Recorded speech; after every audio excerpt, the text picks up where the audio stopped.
Cantiga de amor sem eira nem beira. Vira o mundo de cabeça para baixo, tira os óculos dos homens, suspende a saia das mulheres. O amor, seja como for, é o amor. Meu bem, não chores. Hoje tem filme de Carlito. O amor bate na porta, o amor bate na horta, o amor bate na porta, o amor bate na horta. Fui abrir e me constipei. Cardíaco e melancólico o amor ronca na horta, entre pés de laranjeiras, entre uvas meio verdes e desejos já maduros. Entre uvas meio verdes, meu amor, não te atormentes.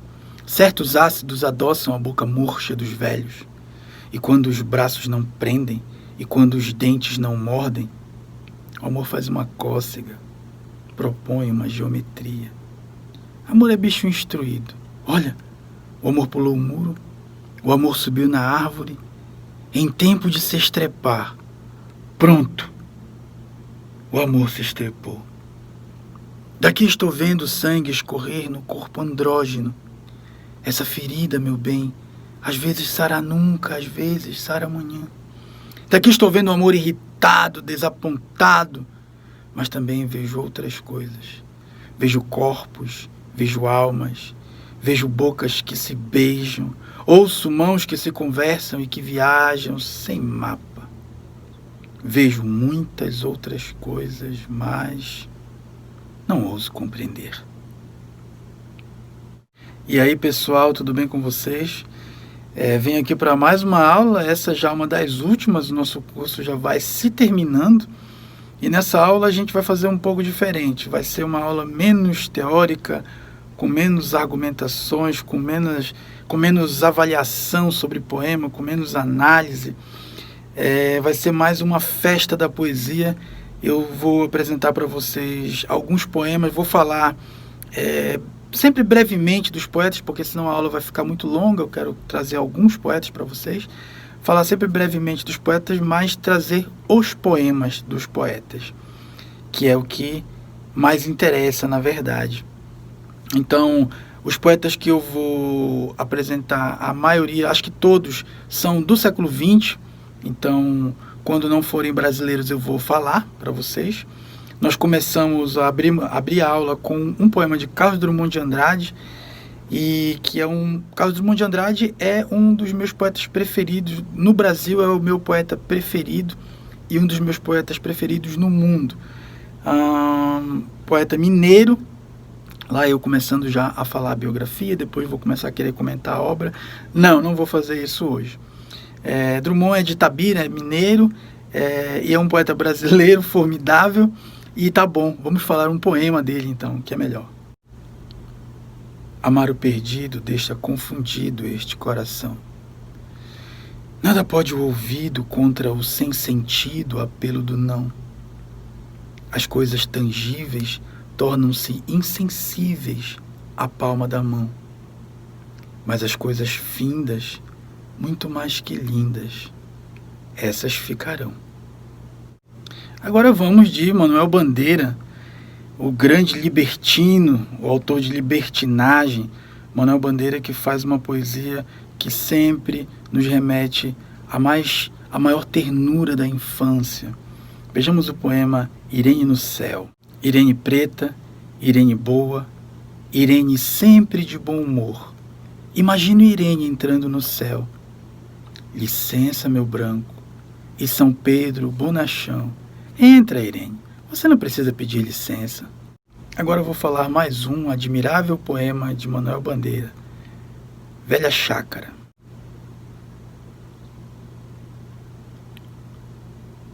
A casa era por aqui. Procuro-a e não acho. Ouço uma voz que me esqueci. É a voz desse mesmo riacho. Tanto tempo passou. Foram mais de 50 anos. Tantos que a morte levou. E a vida nos desenganos. A usura fez tábua rasa. Na velha chácara triste, não mais existe a casa. mas o menino ainda existe. Agora eu vou ler um poema da polonesa Szambrowska. Ela é prêmio Nobel de Literatura, morreu há pouco tempo. Saíram dois volumes de poemas dela traduzidos para o português. Riso. A menina que fui, conheço-a, é claro. Tenho umas fotos de sua vida breve. Sinto certa pena de alguns versinhos. Lembro-me de alguns eventos. Mas, para que este que aqui está comigo ria e me abrace, recordo só uma historinha, o amor de infância daquela feinha.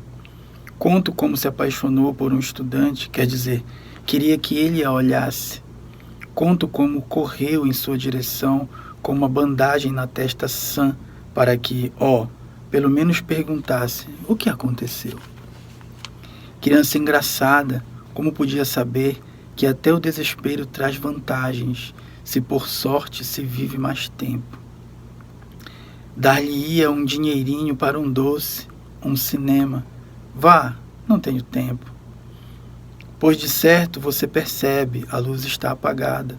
Com certeza entende, a porta está fechada. Não force a maçaneta. Este aqui riu, este que me abraçou, não é o teu estudante. Era melhor que você voltasse para o lugar de onde veio. Não lhe devo nada, uma mulher comum que só sabe quando trair um segredo alheio. Não nos olhe desse jeito, com esses teus olhos tão abertos como os olhos de um morto. Bom, pessoal, a seleção dos poetas e dos poemas para essa aula de hoje se liga ao meu gosto particular, ao meu gosto pela poesia, que é de todos os gêneros o que eu mais gosto, e é também o gênero que mais lota a minha biblioteca pessoal. Então eu peguei algumas coisas que eu lia há muitos anos, que eu ainda leio, mas que eu lia mais, que eu conhecia há muitos anos, coisas mais recentes, como a poeta que eu acabei de apresentar para vocês, essa é uma das leituras mais recentes. E agora eu vou mostrar para vocês um pouco da poesia de Jacques Prévert. Jacques Prévert é um poeta francês admirável, um poeta popular, realmente de uma beleza tremenda e de uma simplicidade também muito grande. O poema que eu vou ler se chama Para pintar o retrato de um pássaro. Para pintar o retrato de um pássaro, primeiro pintar uma gaiola, com a porta aberta. Pintar depois algo de lindo, algo de simples, algo de belo, algo de útil para o pássaro. Depois dependurar a tela numa árvore, num jardim, num bosque ou numa floresta. Esconder-se atrás da árvore sem nada dizer nem se mexer. Às vezes o pássaro chega logo, mas pode ser também que leve muitos anos para se decidir. Não perder a esperança, esperar. Esperar se preciso durante anos. A pressa ou a lentidão da chegada do pássaro nada tem a ver com o sucesso do quadro. Quando o pássaro chegar, se chegar, guardar o mais profundo silêncio.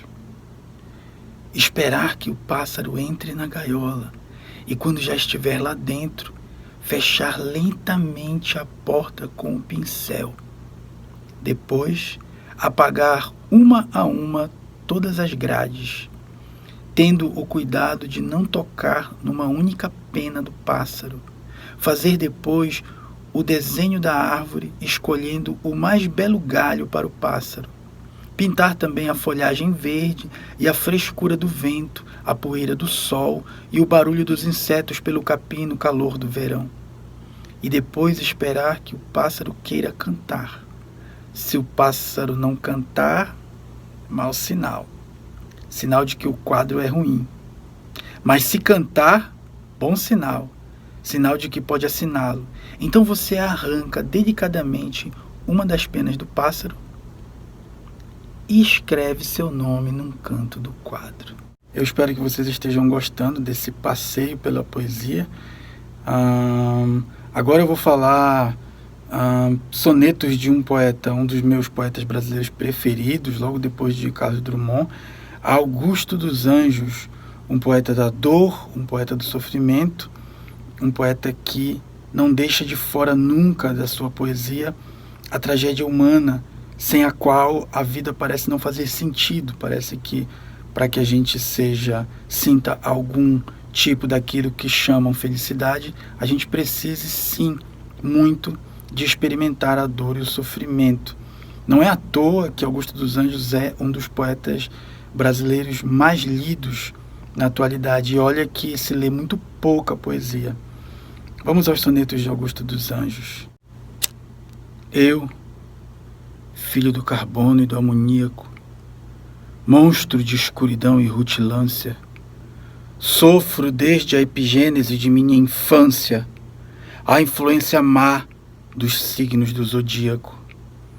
Profundissimamente hipocondríaco, este ambiente me causa repugnância.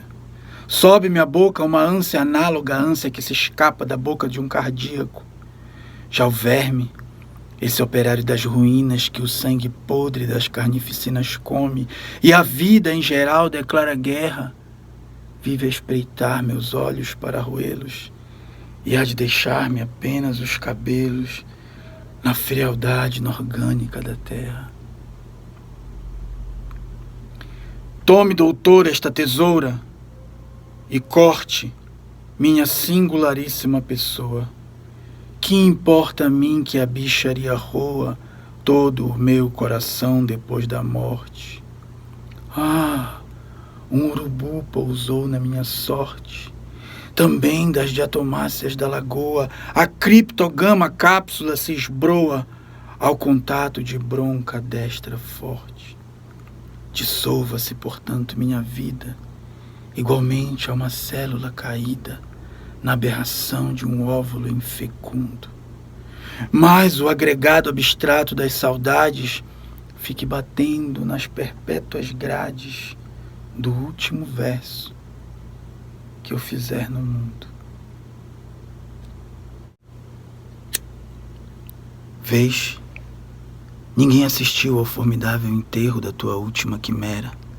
Somente a ingratidão, essa pantera, foi tua companheira inseparável. Acostuma-te à lama que te espera. O homem que nessa terra miserável mora entre feras sente inevitável necessidade de também ser fera. Toma um fósforo, acende teu cigarro. O beijo, amigo, é a véspera do escarro. A mão que afaga é a mesma que apedreja. E se a alguém cabe ainda pena tua chaga, apedreja essa mão vil que te afaga, escarra nessa boca que te beija.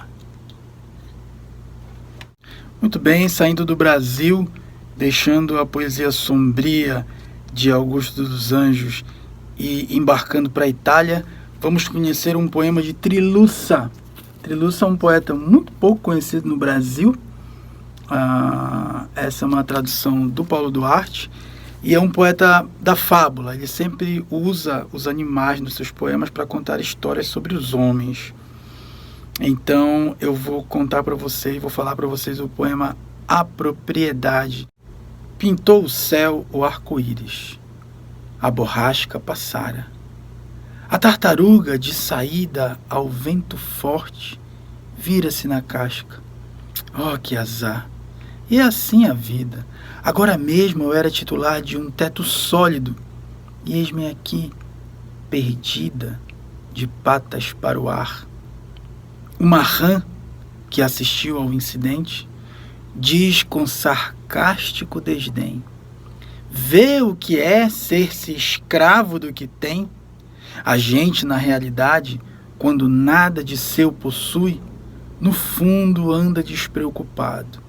E esteja o tempo bom ou carregado, a gente é dono do mundo.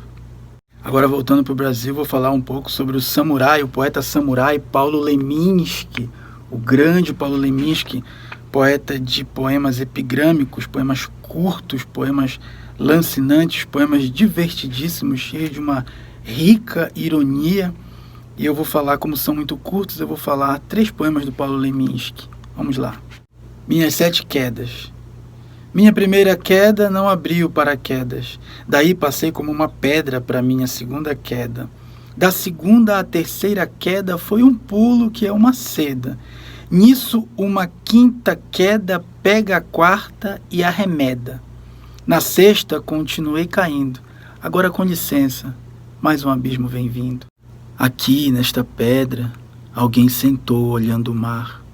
O mar não parou para ser olhado. Foi mar para tudo que é lado. O Paulo Leminski é um cachorro louco que deve ser morto a pau, a pedra, a fogo, a pique. Senão, é bem capaz o filho da puta de fazer chover em nosso piquenique.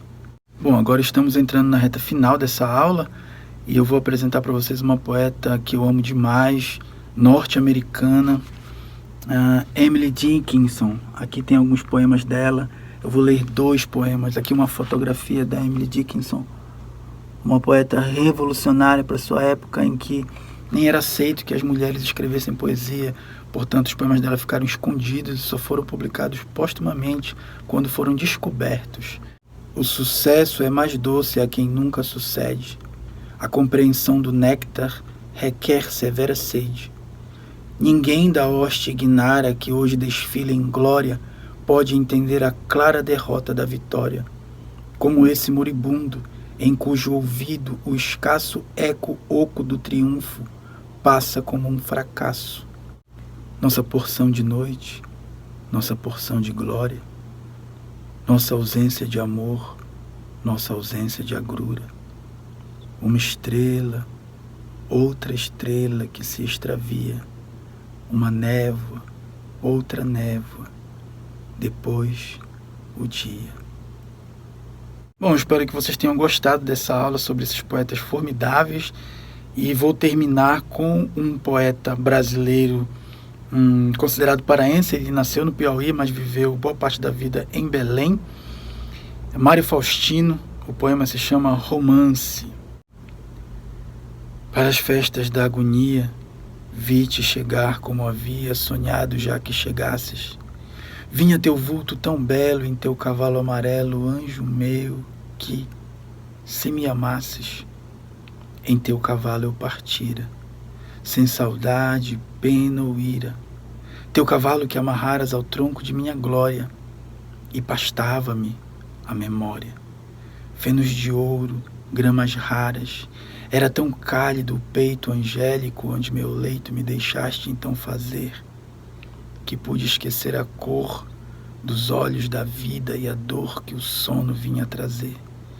Tão celeste foi a festa, tão fino o anjo e a besta onde montei tão serena, que posso, damas, dizer-vos, e a vós, senhores tão servos, de outra festa mais terrena.